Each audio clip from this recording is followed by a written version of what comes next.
about home. They're married to real estate. Hey guys, welcome to the podcast for people who love real estate and want to become inspired and informed.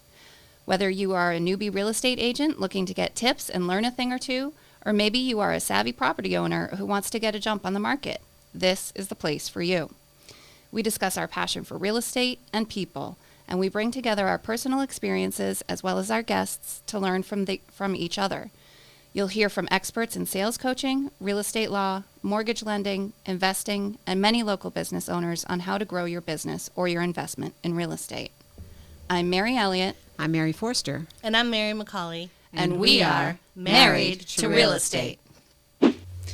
Hey there, everybody. We're back with the Marys and Married to Real Estate. Hello, Mary. Hello. Hello, Mary. Mary. Hello, Mary. Mary. How is everybody? Great. Good. Mary McCauley's looking awfully tan over here. She in the corner. is. It looks Yeah. like Mexico. Well, at the DR. So my daughter and I, she had her spring break from college, so we did a little girls' trip, all inclusive. I think I've spoiled her for life. Yep. She's never going to go back to regular anything, I think. Her expectations are high Yes, now. set the bar very high. And right the night before I left for that, we had our Keller Williams Market Center right. Award. So I got a gold level award. Which I've only been bronze prior, so that was a big deal. And then I got a special the Helping Hand Award. Oh, of course so you did. I thought that was kind of nice. Of course you did. That's a wonderful Congratulations. award. Yeah, Yeah, congrats. Thank you. Congrats. And Lisa, if you knew what these Marys do, you would just be astounded. But so you do have to come here. But anyway, so I have been really busy with Rotary. I'm the incoming president. Woohoo. We have a fundraiser. We haven't really recovered from COVID in terms of fundraising, but I went to 2 days of president-elect training, and you know, it was awesome. This organization is really solid, and I've been through many organizations. So that's really been fun. I have a few referrals out to people, and there's so much going on. And I'm having the pleasure of recruiting speakers for our podcast. I know. Yes. I wanted to touch I on love, that. love good. this new position for you. Okay, So great. I love it too, and it actually ties into our guest Lisa Tilstra, who has a podcast called Making Life Less Difficult, and Mary Forster is doing that for us. Thank you, Mary. as we Oh, you're speak. very welcome. Yes. Anytime, ladies. Yes, talk about leverage, you know, she and is the now- perfect person for it. Right, so she is now going to be booking all of our guests and just telling us who's coming when, and we then get to dive in and discover who they are, and it's really exciting. We've been sort of formulating a new tagline for our podcast. Which I love, Mary Elliott. I didn't get a thumbs up from Mary Forster yet, Not but yet. I think her silence I'm is... working on it. Okay. But Lisa Tilstra's online, so guess what? She would be a great one to think too. Well, Right. let's get to her offline. Okay, so I won't say Okay. it just Okay. yet. All right. Okay. Good. All right. I love the intent. The intent. Right. Okay.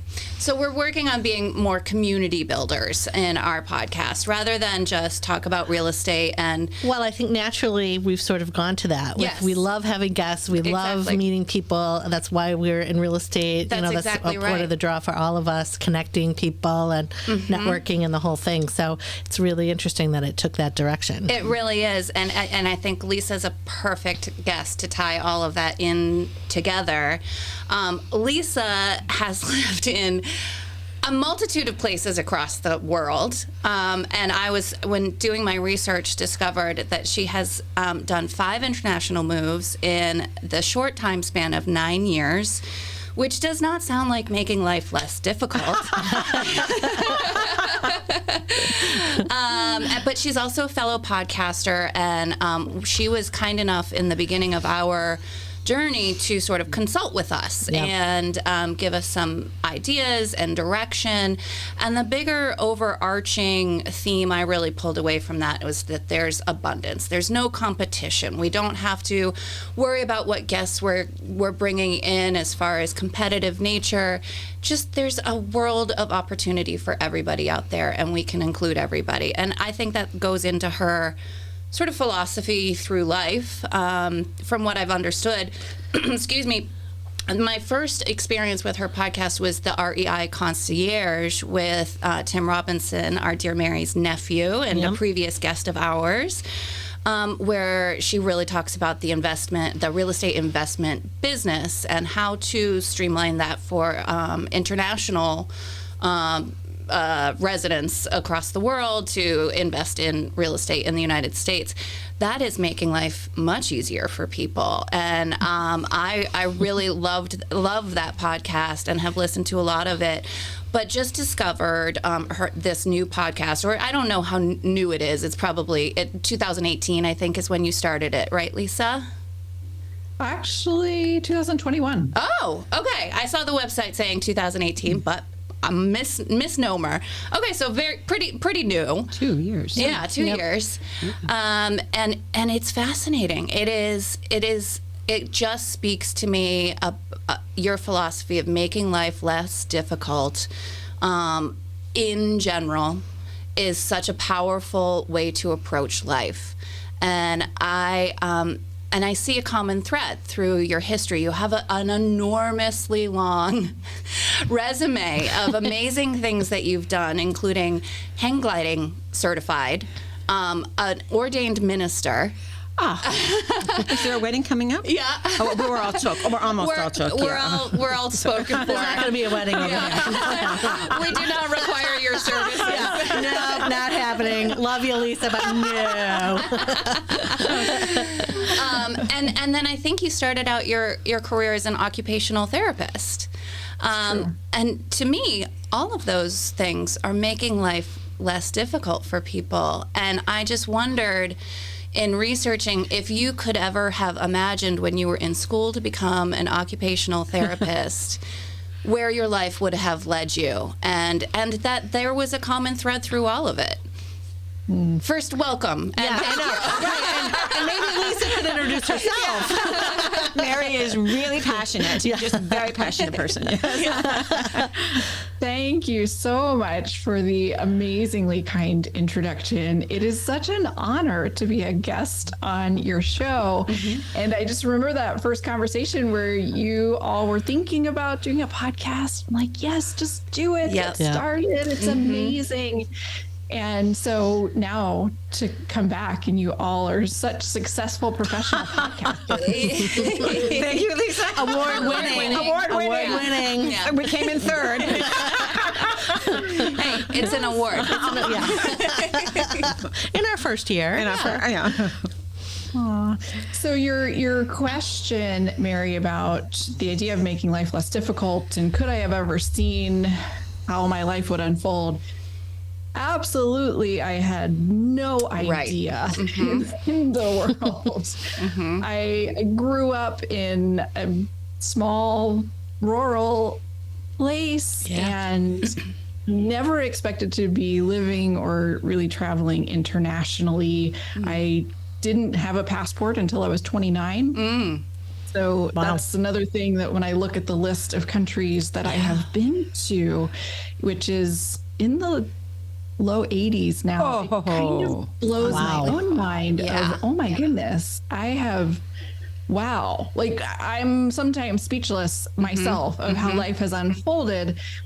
And when it comes to this making life less difficult, I would say it was in 2016 that I came across this quote by Marianne Evans, who is better known as George Eliot.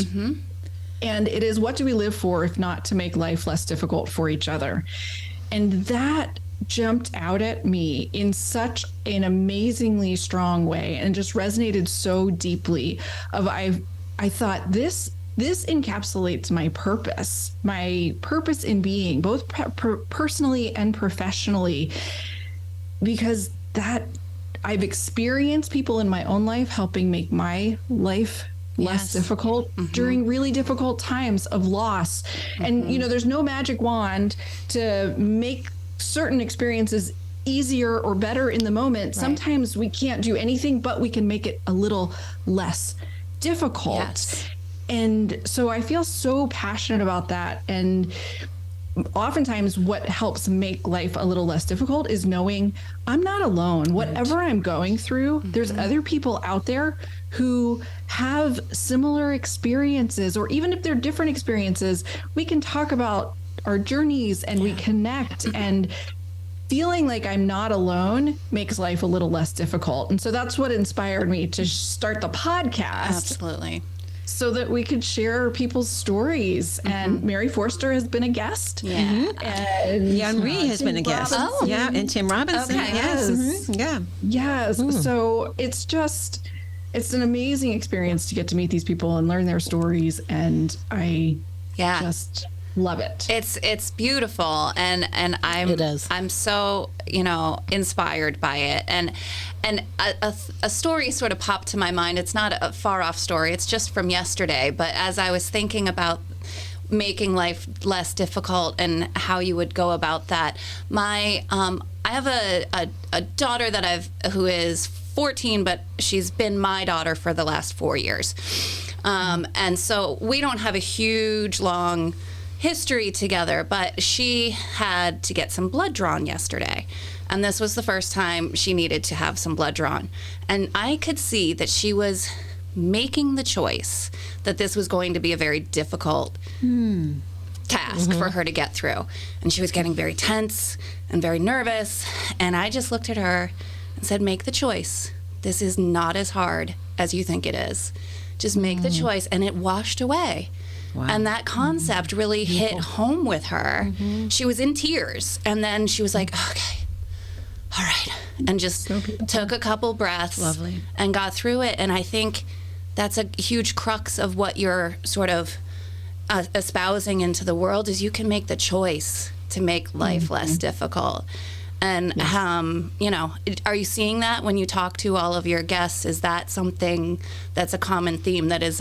It's a mental choice rather than just wallowing in the fear and the difficulties of life. Yes, I refer to this part of it as personal responsibility. I have the choice to look around and take responsibility for myself and what I can own. There's lots of things in my life that I don't have control over and I don't maybe even have influence over, but to shift my attention to what do I have control over, what do I have responsibility for, which often is me and my emotions and my connections with other people. So I don't know if it's just my brain. I have heard that other people experience this too, but I often feel like I'm alone. And like nobody gets it when I'm going through a difficult time. We were in the middle a couple years ago of a global pandemic. Right. There were times where I was like, I'm so alone. Nobody understands. And then I would laugh at myself. Like, Lisa. Look around. It's the entire world. And you. Pretty sure I'm not alone on this That's one. Funny. Right? Yeah. But then also making that choice of saying, okay, I'm feeling alone in this moment. I'm feeling disconnected from friends and family. What can I do to connect? And pushing myself to be the one to reach out. Sometimes I have to give myself a little bit of a nudge. And every time I do, I get that connection and it's so meaningful. And it's this reminder of I am not alone in the world. Right. I'm so impressed with kind of the depth with which you connect with the people that you interview, and it's global. I mean, I don't know the range of nationalities of the people who have been on your call, but I'm so envious of it that you have so many touches. So it's fascinating to me that you talk about feeling lonely and alone, yet you are tapping into some very powerful people, very powerful, caring, often passionate people, and you're sharing them across the world. Yeah, it's beautiful. Yeah.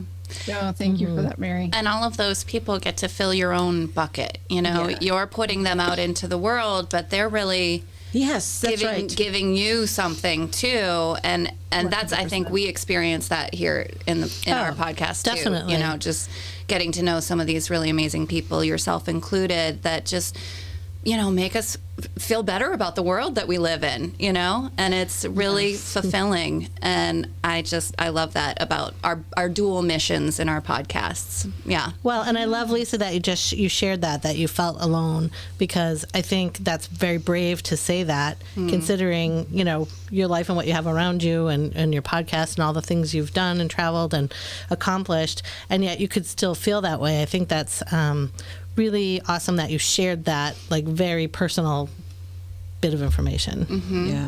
Fascinating. And it's true. Like, the more we know about the real person behind the facade, behind the glossy Instagram or the Facebook, but the real messiness of life, and understand that other people are going through it. Excuse me. Or just to understand that other people have other struggles, not even ones that are similar to yours, but it just makes you feel like part of a collective, and rather than, and honestly, genuinely, and I'm not saying this to be, overinflative or what the correct word is, but if everybody had this philosophy in the world, what a better, more beautiful place this would be. And if you could just go ahead and get every single member of the planet. I think it's interesting perspective. Perspective too. What's difficult to me might not be difficult to you or to Lisa or Mary. So I thought that was really interesting too, to have the different perspectives from yourself and your guests. It's really, really intriguing. So when do we get to come to Sri Lanka? That's what I want to know. I would love that. Come on, girls. Come on. But where are we going next? Do you have a certain desire? Is it a little too early, or do you have a couple of years yet?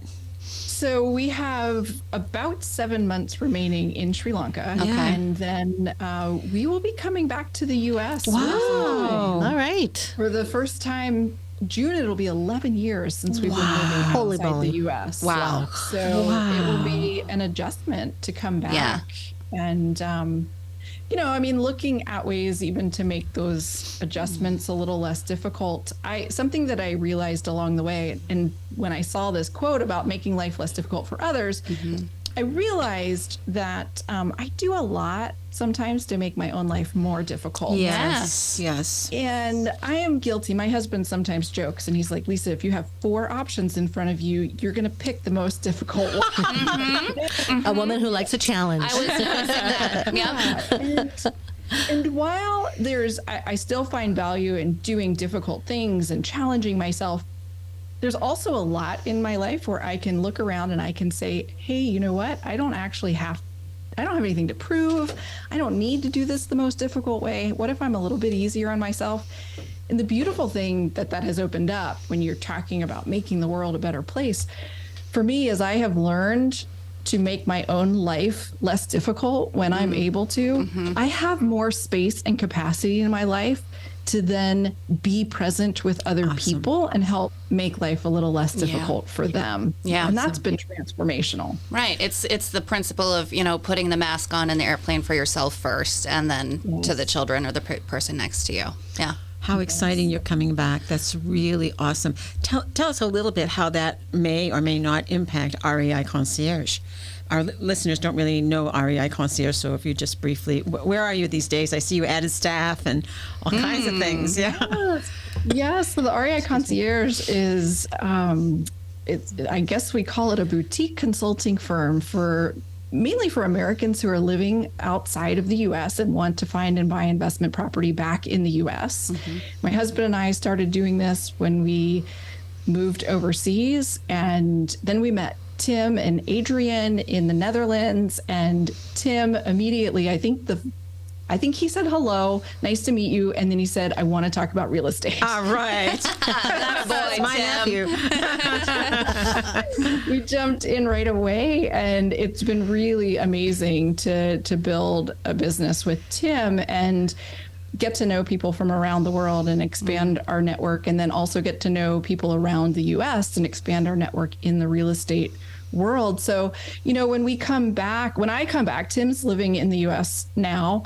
And I imagine my husband and I will be back in the U.S. for a couple of years, and then we'll be gone again, which is part of the foreign service lifestyle that you kind of bounce back and forth. And so we have every intention to keep the business going and serve the clients that we can. And it's an exciting time for me to build my networks even in the U.S. a little bit more.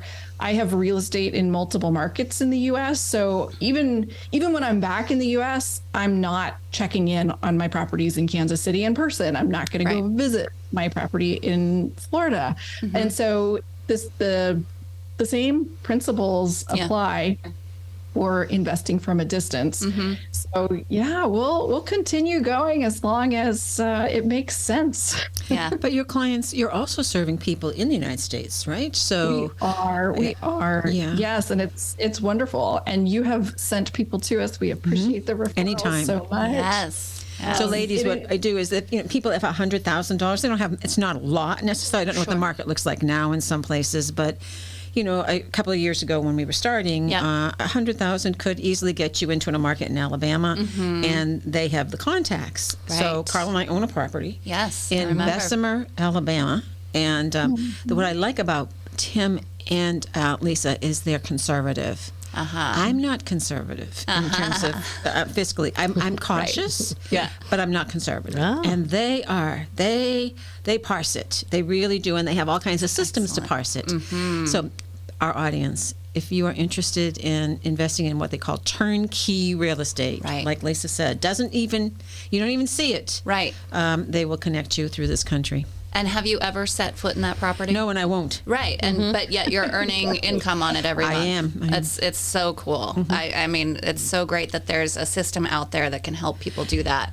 The other thing that I loved about them is my career was in a very large organization for most of my life and very professional organization. And Tim and Lisa both have a very professional, analytical approach to things, and that's what I was used to in Washington D.C. And that's you fit. Right, right. I love that. I actually have what you said a few minutes ago in my notes. It looks like what your husband said about you is in my notes. You seem to choose the things that are rather difficult. It seems like a fun challenge to you.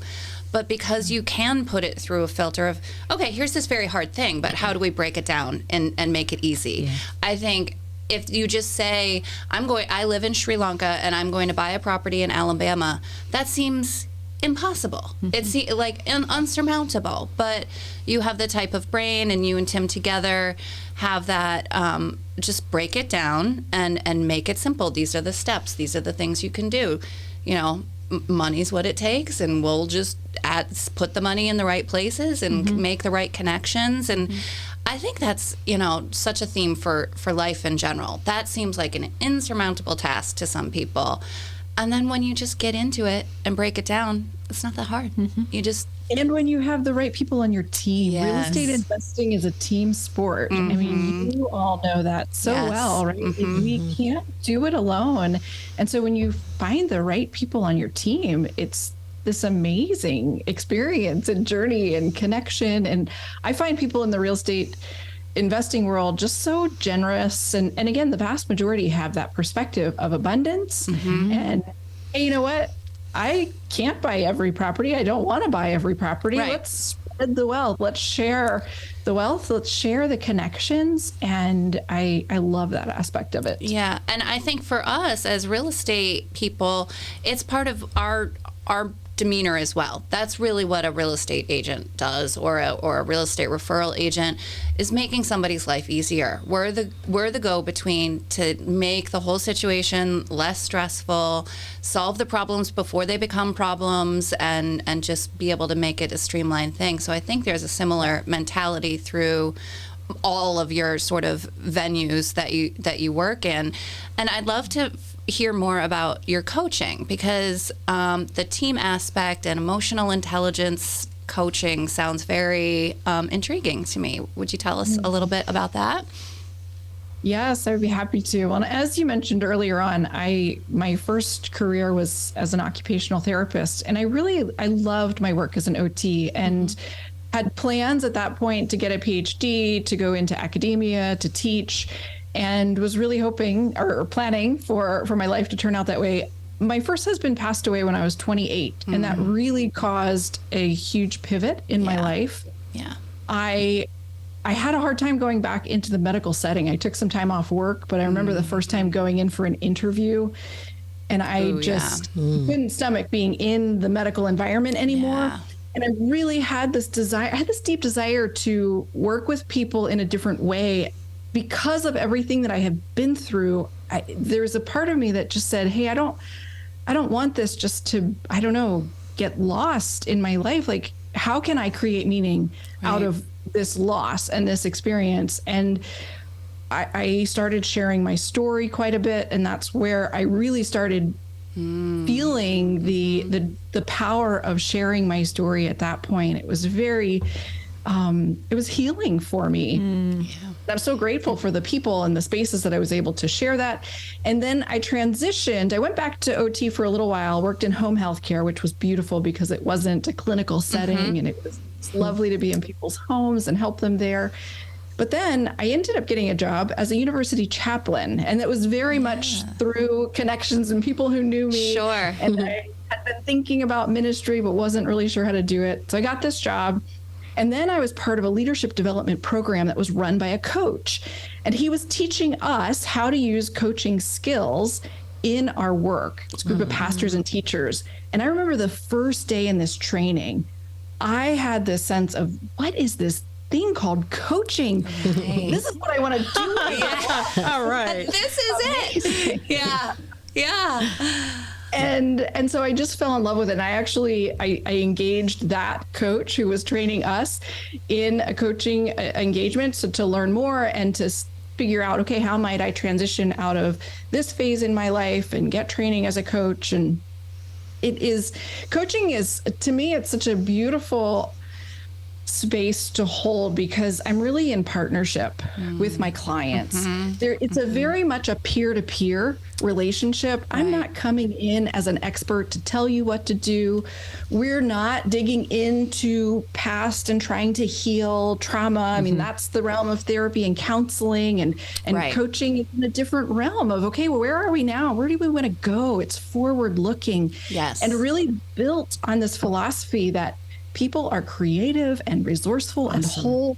And I can come alongside, I can listen to what's said and what's not said. I can ask hopefully good questions that get people thinking and draw out answers from within of the things that they're looking for and exploring in their own life, and partner with them to help create actions to move forward, create accountability. And it's very much this partnership and this co-creation. And I love it. I thrive in that space, especially because I'm like, I don't have to have the answers. That's what a beautiful place to be. It's such a great way to exhibit your seemingly intrinsic qualities, right? Like this theme goes through everything I've seen in just reading your LinkedIn profile. You are a problem solver, and you're also looking for the best outcome for people. And I think coaching is a great place for you. But I'm not here to pontificate on your career choices. I just think it's amazing that you are able to have all of these different paths that still have a similar thread through them. And I feel the same way for myself. As I was a preschool teacher, helping little toddlers learn and helping their mothers learn how to teach them to crawl and walk. And then I was a medical assistant, and I worked in the oncology department, and I was helping those patients. And then as a real estate agent, it's all the same. It's all helping people and putting the connections of how is this going to make their day, their minute easier for them. And I see that with you as well. And I think when it all clicks in together, that's when you know you're in the right career. And it seems like that's where you're at. Yes, thank you. Yeah. And I'm grateful, right? It's been a long journey, and lots of challenges along the way. I have those flashbacks to moments of laying on the couch and crying and what am I doing with my life? I have no purpose. I have no meaning. I'm wasting it away, and you know what? I think realizing, that those moments are part of the journey, and coming through them. I don't know, maybe there's a few people in the world that don't have those moments, but I find I run into more people than not that do have those moments. And again, it's a connection point to say, right now, things in my life with my work, it's really smooth. It's going super well. And I have worked hard. It's been a good 10 years where I feel like 7 of those 10 years were really hard work. Yeah. And it's wonderful to be at a place where I feel like, okay, the returns on those investments are present. And yet, you mentioned earlier the world of social media and the shiny pictures and all of that. It's easy to look at others and then feel a sense of, competition or inferiority or jealousy. And that's where I just feel like, sharing our stories and the various stages of my development, I feel like I hope that people can see that, hey, we are all in this together, and each of us are in different phases of our journey.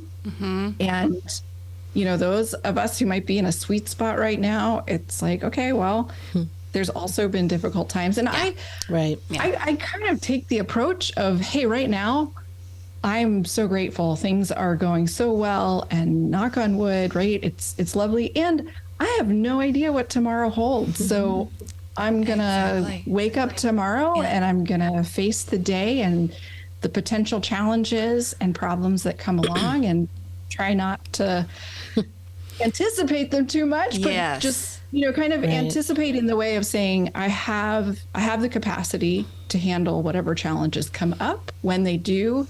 And I have a wonderful community. You're talking about building community. I feel so grateful for my ever expanding community of friends and family. It's really an amazing gift. Yeah. So I have a question. Well, first of all, that's something you said, and we say it in Keller Williams, Gary Keller has said it, that, you have to have a breakdown before you can have a breakthrough.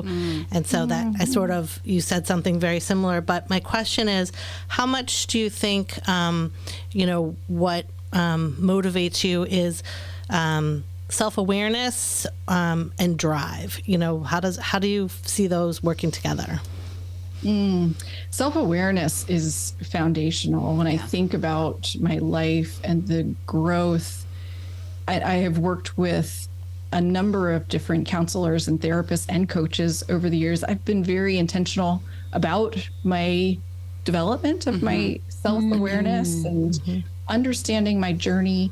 And I sometimes have referred to myself as a self-growth junkie. Nothing to be That's really knowing yourself then. Wow. Talk about self-awareness. You don't really do something anything existential about that. But it has been, it really has been transformational. And I would say, it's interesting because sometimes over the years I've gotten frustrated where I feel like I do all this really good work in therapy or maybe with a coach, and I feel like, oh, okay, finally I've made it past this challenge. And then it's like we circle back around and I'm like, oh man, I'm dealing with the same issue and challenge again. But what I've realized is, okay, I come back to similar issues and challenges in my life, but I'm at a different spot. And I can look at it from a different angle. And again, that self-awareness. My most recent engagement with a therapist was to do EMDR therapy, which was transformational. And what an amazing experience, and how it took my self-awareness, which I felt was pretty decent. Right. And it just raised it exponentially. And the way that is able to help me manage when I feel stressed, when I feel the anxiety kicking in, when my dear husband says something that, hits that trigger point. Hits the nerve. Right. Presses that button. How come they know those buttons like that? They install them. And to be able to say, oh, actually, I know that button. And actually, that links back to a conversation I had with my dad when I was 15 years old. Right. Yes. And now I can understand it from that and move myself forward. It's, so I don't know how great of an answer that is, but it's so that self-awareness is so foundational. I think it's really important for us as humans to do what we can to increase our self-awareness. I fully agree. The second you can name the thing that is giving you the difficulty, just like you said, that bad conversation with your dad that sticks with you for your whole life and gets triggered in a million different ways. naming it, just saying it out loud, and it sounds so simple, but just like my daughter yesterday, just say, this is not that hard. And then all of a sudden it's not that hard, and it really makes a huge difference. It sounds like a trick, but it's actual self-growth. I find that people just want to be heard. They want an outlet for their feelings, and we don't allow it very much. Well, and that validation comes with that being heard, and just that I get it. That reassurance. Yeah. So Lisa, and what I have found, I'll just say this really briefly, is when people are in a difficult time and they really do need to be heard and they need that empathy, to potentially help them move through that, listen, have empathy, express that empathy, and then maybe ask that question, what can we do to make this a little less difficult? Right. This is a really difficult thing. There's nothing we can do to fix it, and no magic wand. But what can we do to make it just a little less difficult? Yeah. And that, it opens up the door, the window just a little bit. Yeah. And the simple difference between that question is instead of how do we solve this, how do we just make this less difficult? Because same thing, it sounds insurmountable to buy a house in Alabama from Sri Lanka, but that's that's solving the issue, but just make it less difficult, and then you can just start following the steps and take that first step forward. The other thing, as a coach, I've done a little bit of real estate coaching, and you want them to solve it for themselves. You don't want to be the one, you don't want it more than they do. You don't want to be the one that is like, aha, I've got this answer for you, and there's no buy-in there. Then they're not motivated, they don't feel accountable. There's no skin in the game for them. So I really like that perspective. Excellent. Sounds like parenting. Oh my gosh. I think it is a lot of parenting, isn't it? Parenting. Yes. So Lisa, you have been talking to people all over the world and asking very simple questions, yet getting into the real deepness, the depth of these people. So I was curious about your own values, where you came from, and are you seeing them manifest everywhere? How are you seeing humanity? Because we kind of regard you as a philosopher, philosophy according to Lisa Tilstra, but it's really true. I do see you that way. I do see you that way. That's very meaningful. As I have traveled the world and lived in some very distinct places. We lived in the Philippines, we lived in Saudi Arabia, in the Netherlands. Wow. Now we're in Sri Lanka. So very different regions of the world. And I have been privileged to travel to places where when I was asked, I literally had to Google where that was because I'd never heard of the place before, right? And initially, we noticed the differences in cultures and dress and styles of interacting and all of these things.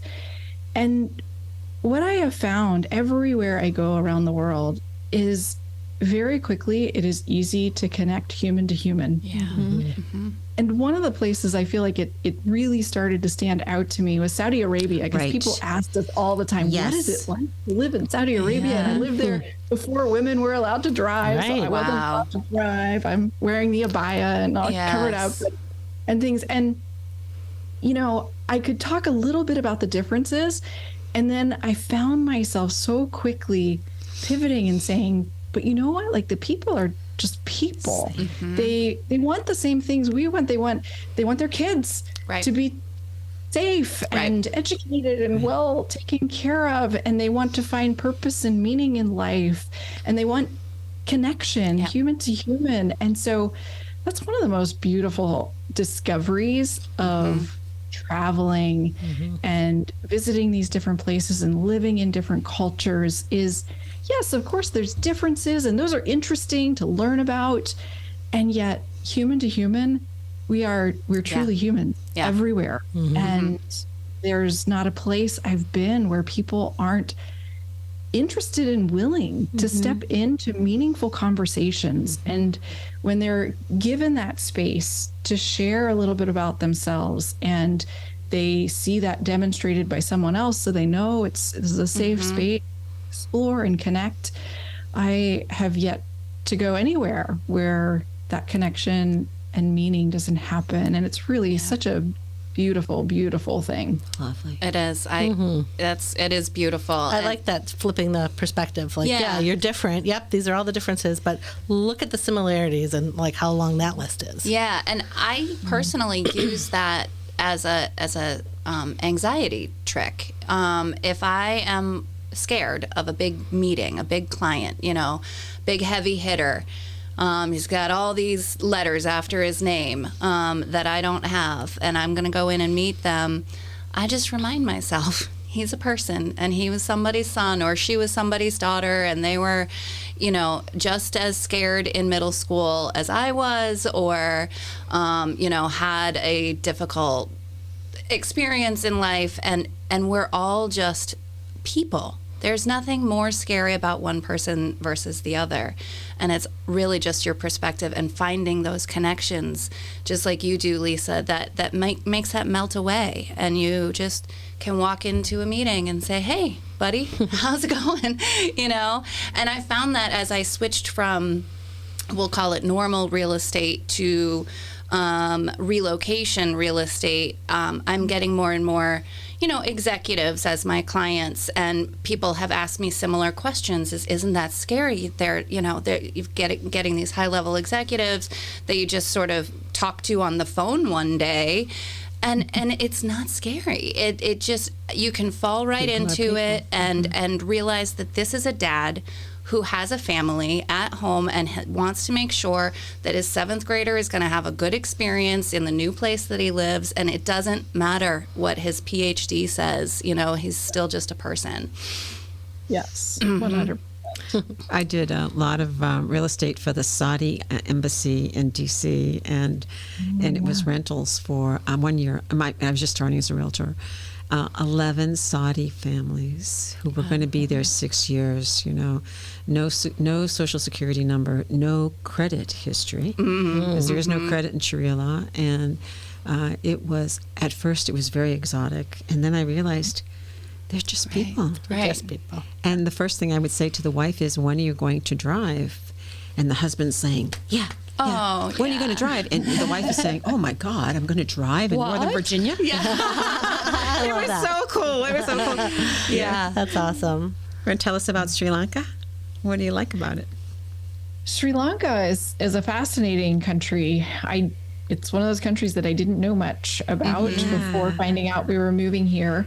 And a lot of people ask me, they feel a little sheepish. They're like, where is Sri Lanka? I'm Ceylon, like, don't worry, right? The old Ceylon, right? And yes, The old it Ceylon, is the old Ceylon. I always tell people, you can picture India, right? It's kind of like this upside down triangle. Sri Lanka's down on the southeast coast of India, and it's an island country, fairly small when you look at, the dimensions of the island itself, but so incredibly diverse. You can come here, people come to go to the beaches. It's a beautiful place to learn to surf, different kinds of waves, easy for beginners. I took my very first surf lessons here. Also bigger waves for people who are more experienced. And you can scuba dive, you can snorkel and enjoy all the beach things, but then you can go on safari. It's one of the best places in the world to see leopards. Wow, really? Wow. Who knew? Yeah, exactly. Yeah. We obviously did not. We're all like, we're going to find out. We're going. No idea. Yeah, next week we're coming, yes. Yes. That's awesome. So, and elephants, it's so amazing when we've been out driving over where some of the safari areas are. You're just on the regular road and you have to stop because there's this enormous bull elephant standing in the middle of the road eating, and he's like not going anywhere. Yeah. You're just like, okay, I'll wait. I'll wait for you. Wow. How nice of you to do that. Yes. Doesn't have much of an option. And Lisa has a lot of common sense too. Exactly. And then you have mountains and the tea plantations up in the mountain areas are absolutely gorgeous. Ceylon tea is known around the world. Yep. And Sri Lanka has been through a lot. They had a 30-year civil war that ended, I think 2012, 2009, somewhere in there. So not that long ago, relatively speaking. And it's really nice to see the country building its tourism industry, and they export textiles and tea. And it's been, the country's gone through some tough times in the last year or so with some economic and political difficulties, but things seem to be stabilizing and settling down. So a lot of tourists are coming back. We have we had our first visitors at Christmas, which is really exciting. And we have some more visitors coming in April, and my other sister said she's coming in September. So let's see, 7 months from today. Right. Okay, we'll work this out. We'll keep you busy. Yeah, I want to see some leopards. Yeah, that would be nice. I'm into that. That would be neat. Have you had, since there are mountains there, do you get to use your hang gliding and paragliding expertise? So we have checked it out here. We were kind of hoping there would be places to fly here. It's a little bit tricky. What we have determined about Sri Lanka is the ability to take off and fly is good.